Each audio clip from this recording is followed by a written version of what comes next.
Hello students, कैसे हैं आप सब। आई होप आप सब बहुत अच्छे होंगे। मैं हूं दिव्या और मैं आपका वेलकम करती हूं क्रेजी मैथ्स चैनल में। लास्ट हमने इसकी 3.1 एक्सरसाइज कंप्लीट कर ली थी।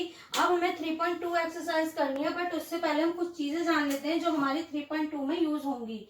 जैसे इसमें पहला टॉपिक है अभाज्य गुणनखंड और भाज्य गुणनखंड क्या होते हैं।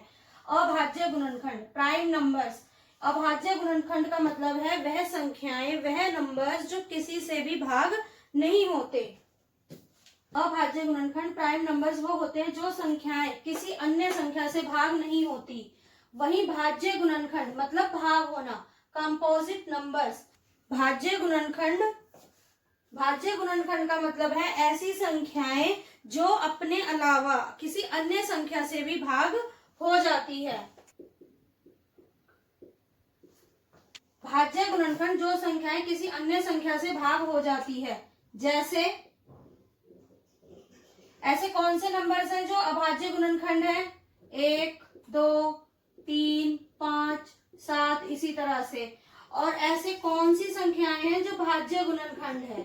जैसे 4, 6, 8, 10, 12 एज ऑन, इसी तरह से। मतलब कि जो संख्याएं सिर्फ अपने ही टेबल में आए, किसी अन्य टेबल में, किसी अन्य पहाड़े में ना आए, वो अभाज्य गुणनखंड। और जो अपने अलावा किसी और टेबल में भी आती है, किसी और पहाड़े में भी आती है संख्याएं, वो होती है हमारी भाज्य गुणनखंड।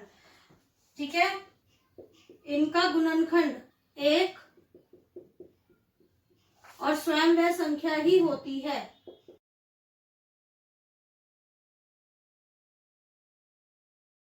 जैसे देखिए, जैसे कि 2 है, 2 के गुणनखंड क्या बनेंगे? या तो 1 बनेगा या खुद 2 बनेगा।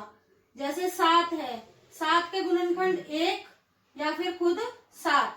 तो इनके गुणनखंड केवल 1 और स्वयं वह संख्या ही होती है। इनके गुणनखंड 2 या 2 से अधिक हो सकते हैं। जैसे हमारे पास 8 है, तो 8 के गुणनखंड क्या बनेंगे? 1, 2 चौक 8, उसके बाद खुद 8। इसी तरह से जैसे 12 है, तो 1, 2 छेक 12, 3 चौक 12 और खुद 12। ये तो हमने किए भी हुए हैं कि गुणनखंड निकालिए 3.1 एक्सरसाइज में। तो आपने देखा अभाज्य गुणनखंड क्या होते हैं? जो किसी अन्य संख्या से भाग नहीं होते। जैसे 1, 2, 3, 5, 7, इसी तरह से और नंबर्स। जो संख्याएं किसी अन्य संख्या से भाग हो जाती है वो होते हैं हमारे भाज्य गुणनखंड। इनका गुणनखंड 1 और स्वयं वह संख्या ही होती है। जैसे 2 का गुणनखंड 1 और 2, 7 का गुणनखंड 1 और 7। इसमें क्या है? जो संख्याएं किसी अन्य संख्या से भाग हो जाती है, जैसे 4, 6, 8, 10, इनके गुणनखंड 2 या 2 से अधिक हो सकते हैं। जैसे 8 के देखिए कितने गुणनखंड बने? 4। 12 के कितने बने? 6।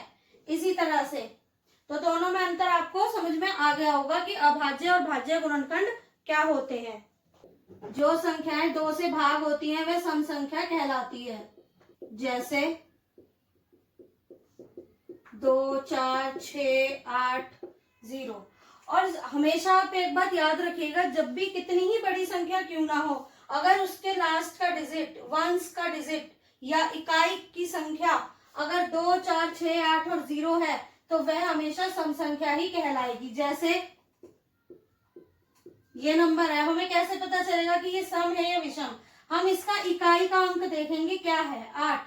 8 आता है 2 के टेबल में, यस। तो ये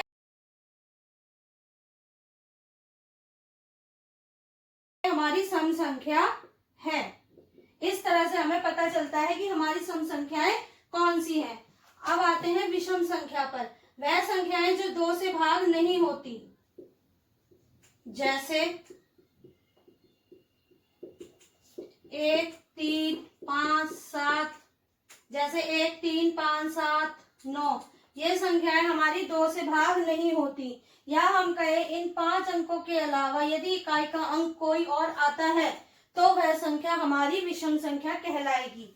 जैसे हमारे पास कोई नंबर ये है, अब इसमें देखिए इकाई का अंक 1 है, तो 1 हमारा क्या है? विषम संख्या है। तो ये हमारी क्या हो गई? विषम संख्या। सम का मतलब होता है समान। मतलब इसमें क्या होता है, सम संख्या में मेन हमारे जोड़े बन जाते हैं, हर किसी का, कुछ भी अकेला नहीं होगा। ठीक है, और ये पूरा पूरा डिविजिबल होता है 2 से, लेकिन ये संख्याएं 2 से या किसी और से पूरी सभी से डिवाइड हो ये जरूरी नहीं है। ठीक है, अब हमारे सम संख्या और विषम संख्या आप समझ गए होंगे। अब इसमें कुछ पॉइंट्स और कर लेते हैं, उसके बाद हम 3.2 स्टार्ट करेंगे। पहला पॉइंट, 1 ना तो भाज्य संख्या है और ना ही अभाज्य। ये ना तो भाज्य है और ना ही अभाज्य। क्यों? क्योंकि 1 हमारा किसी का भी गुणनखंड होता है, चाहे वह संख्या भाज्य हो चाहे अभाज्य। हमें अगर 18 के गुणनखंड निकालने हैं तो हम 1 लिखेंगे ही लिखेंगे। अगर हमें 3 के गुणनखंड निकालने हैं तब भी हम 1 लिखेंगे ही। तो ये ना तो भाज्य है और ना ही अभाज्य है। 2 सबसे छोटी अभाज्य संख्या है और 2 सबसे छोटी सम संख्या भी है। ये एक ऐसी सम संख्या है, केवल 2 ही ऐसी सम संख्या है जो अभाज्य है। देखिए 2 सबसे छोटी अभाज्य संख्या भी है और सम संख्या भी है।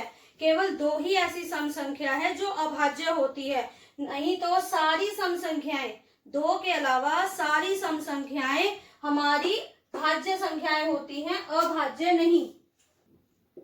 2 के अतिरिक्त सभी सम संख्याएं भाज्य होती हैं। ठीक है, इसमें हमने 3 पॉइंट्स पढ़े हैं। पहला, 1 ना तो भाज्य संख्या है और ना ही अभाज्य है। 2 सबसे छोटी अभाज्य संख्या है जो सम संख्या भी है, और 2 के अलावा सभी सम संख्याएं भाज्य होती हैं। ठीक है, जैसे 8, 10, 12 ये सभी सम संख्याएं हैं, लेकिन सब भाज्य होंगी।